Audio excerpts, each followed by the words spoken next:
Hello there, Watson here, back with another review achievement talk.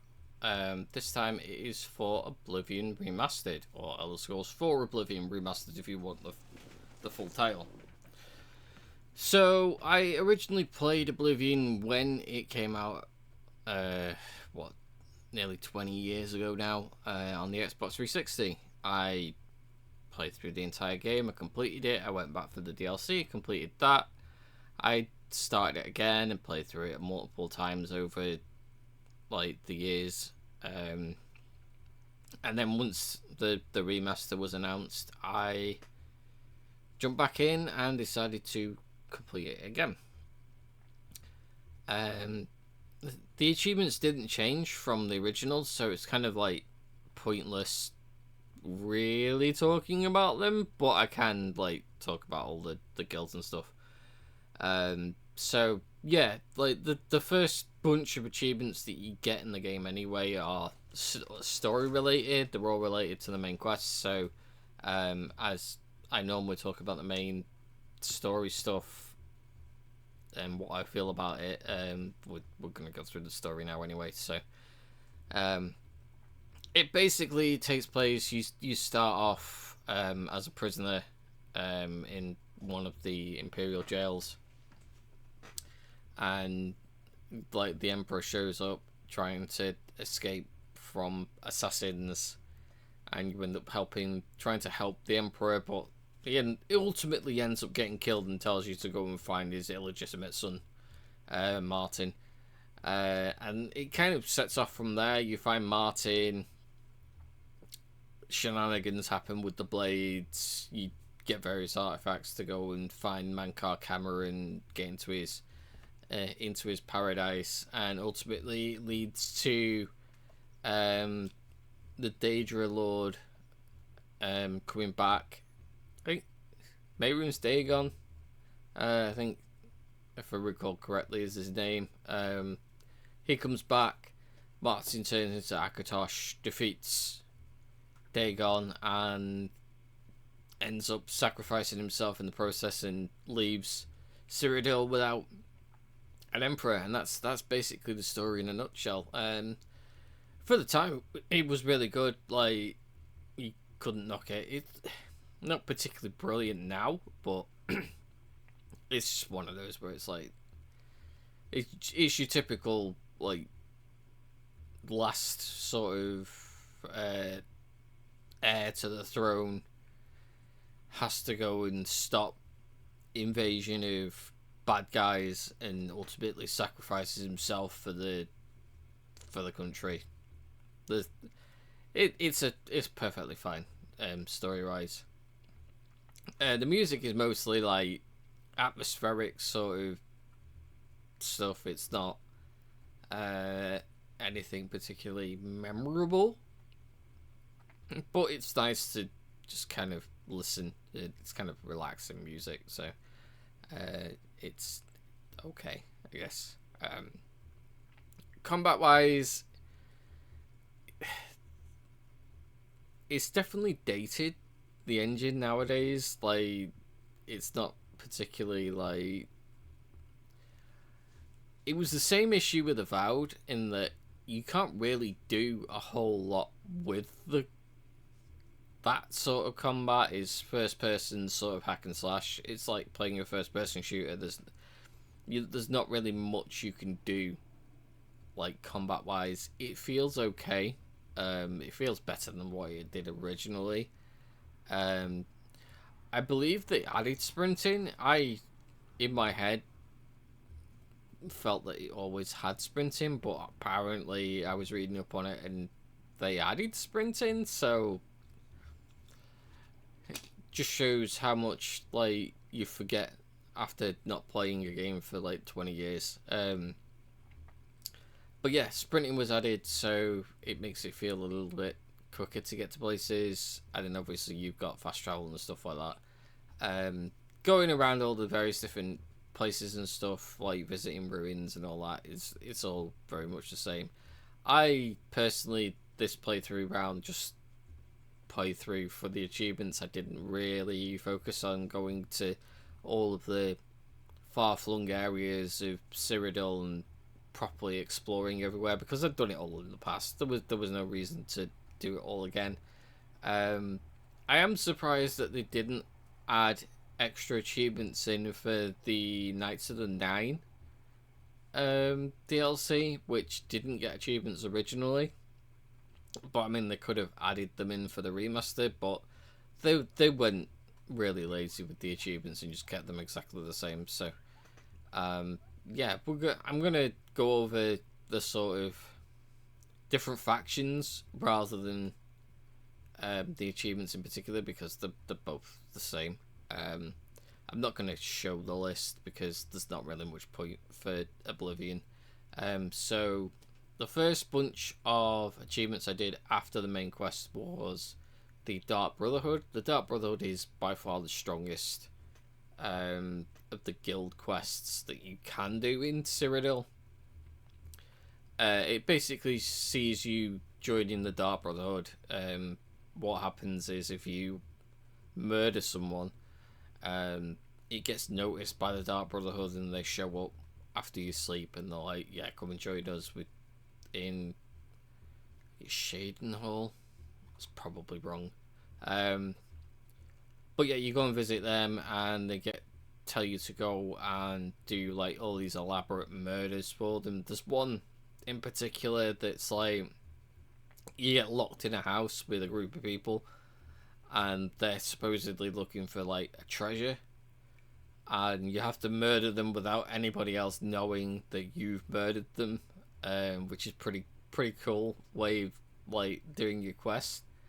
But yeah, other than that, really, like, you get to a point where it's just go and kill X person or go and kill this person, and then you find out that the reason why it's gone to just go and kill this person is because somebody's tampered with the dead drops and is telling you to do stuff that isn't actually what the Brotherhood are doing. You killing off like high members of the Dark Brotherhood, which was quite cool. And then by the end of it, you meet the Night Mother and become the leader of the Dark Brotherhood, and that's basically that storyline in a nutshell.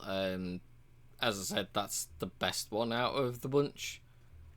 Next I did the Thieves Guild. The Thieves Guild is mostly stealing stuff rather than the Dark Brotherhood where you're murdering people. With the Thieves Guild, you aren't allowed to kill people. You just have to go in and steal stuff and then leave and not be noticed and stuff. And if you are noticed, you just need to kind of run away. In general, the Thieves Guild storyline is just okay. I mean, you're just stealing stuff. The issue is with the last quest, which basically you get to a point where you are doing quests directly for the Grey Fox, who's the leader of the Thieves Guild, and you have to steal various different items that are going to help you to do this last heist. So you got like the boots of Spring-Heeled Jack, which allow you to jump higher, and there was a few other things that I can't remember what they are, to be honest. Without it's been a couple of weeks since I did this, so but yeah, you get all these items and then you go on a heist to try and steal one of the Elder Scrolls. This last quest is incredibly buggy and breaks really easily. If you're spotted whilst you're trying to actually infiltrate the library with the blind monks, it will stop you from doing the quest completely. You won't be able to get the Elder Scroll. That happened to me.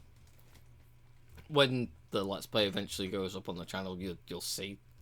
I do 2 different runs of it. But yeah, that happened to me. So I had to go back to a previous save, do a bunch of Thieves Guild quests again, and then redo that last quest just to be able to like finish it. If you get spotted and they don't give you the Elder Scroll, you can't finish the quest,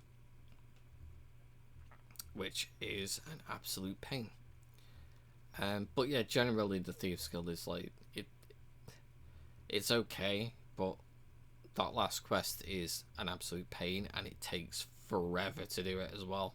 You have to go through the sewers to get into the tower, and then you have to do like bits of the tower and wait for the Elder Scroll, and then you have to escape. So yeah, it takes forever. I missed the arena. I did the arena as well. The arena is just a bunch of fights. You go into the arena, you do a bunch of fights, you kill whoever it is that you come up against, and then do the next one. There's not really anything to talk about with that, and you go through various different ranks. Yeah, it's just fighting and killing people, which leads us on to the Fighters Guild, which is easily the weakest of all of the guilds. The majority of it is just going to various places and fighting stuff, which obviously, I mean, it's the Fighters Guild. But yeah, it's like a rival guild that you're supposed to be beefing with, and you only sort of deal with them in the last couple of quests. Otherwise, it's like there's one where there's rats in a person's basement. You have to figure out why the you go and look for the rats, and she's like, "No, the rats are my pets," and you find out that there's cougars like attacking the rats because somebody's attracting the cougars into the basement. So yeah, the Fighters Guild was easily the worst of the storylines, and then there's the Mages Guild, which is probably the second best out of all the guilds. The Mages Guild starts off with you going around all of the Mages Guilds in all of the cities and getting a recommendation from the person so that you can actually join, which is a pain, but there's one of them in particular that's important. You get given a ring of burden. You get told to go down into a well to find a ring of burden, which like adds like 150 weight to your character, so it makes it more or less impossible for you to get out of the well, because the guy is trying to make you drown. And then you find out through the next bunch of quests that the necromancers are back, and there's a particular necromancer that's trying to gain eternal life or something like that, and it's like it builds up to like black soul stones and stuff like that, and yeah, it's a good overall story for the Mages Guild. Second best easily. It's very much like just as, I'd say it's probably just as good as the Dark Brotherhood, sort of there or thereabouts. And last bunch of achievements is the Shivering Isles. The Shivering Isles has one achievement where it's either or, so you kind of have to reload and do it again. It's like Duke of Dementia, Duke of Madness, or something stupid like that. You have to do sort of both quests, so it's just a case of reloading. Other than that, you travel around a new area. The Shivering Isles is home to the Daedric Lord Sher Gorath. And yeah, it's you basically trying to stop the coming of the Grey March. It's basically Sher Gorath, I guess, dies kind of, or turns into like this order god instead of chaos that he already is. And yeah, it's kind of all centered around trying to prevent it from happening, and when you can't prevent it, it's then dealing with it. There's quite a lot of extra added content into that with like better weapons and stuff. There's one particular weapon that if you fight during the day, it does like ice damage or something, and then during the night it does fire damage, and it will replenish the weapon's magic power, and it if you kill off so many enemies, it gives you a more powerful version of it once it changes over at night. So that's a pretty cool weapon. I know there's others and stuff, but as I said, I didn't particularly explore a bunch because I'd already done it in the past. But yeah, the Shivering Isles DLC was really good in the past, and it's still probably, I'd say it's probably stronger than the main story is. Obviously, like the Shivering Isle stuff is more story related rather than guild related side quests. But yeah, that's Oblivion in a nutshell. It's a good time. It's good for like pottering around, sort of hacking and slashing at stuff. It could probably have done with a few extra added bits to it and whatnot, but it's generally Bethesda game. Like, you kind of get the idea of what's going on with it. There's funny glitches and stuff like that happen all the time where stuff bugs out. There's one where guards will randomly show up in their underwear rather than them being fully dressed, like, which I got at one point. I went into barracks in one of the towns, and all of the guards were just roaming around in their underwear. Like, it's just funny that Bethesda games like break so easily, and that sort of, apparently that glitch was in the original. I don't remember it being in the original, but apparently it was. But yeah, Oblivion's a good time. If you've got Game Pass, highly recommend giving it a go. Especially if you didn't play the original. And if you did play the original, you might want to play it for a little bit of nostalgia, which is what I did. But yeah, easy completion. If you're an achievement hunter, definitely give it a go. And that was Oblivion. As always, if you did make it to the end of my ramble, thank you for listening, and don't forget to like, comment, subscribe, and I will see you again for another review.